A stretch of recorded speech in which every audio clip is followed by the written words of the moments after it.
เคมาริสาสิห้องเพลงให้ฟังสบายดีหลานชื่อนางมาริสามื้อนี้สิมาร้องเพลงคิดฮอดบ้านเฮาท่านผู้ชมรับฟังได้แม่ตื่นแต่เช้า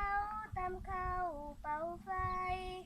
หากน้ำแบกปืนบากใหญ่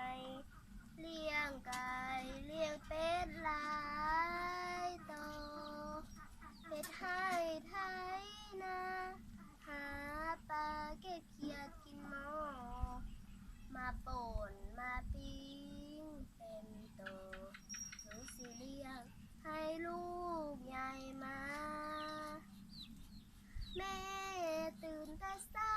นำข้าวเอาหำเมื่อไรก็น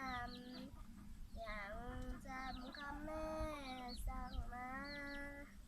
เลี้ยงงัวเลี้ยงควายเศร้าสวยควายลงเล่นหญ้า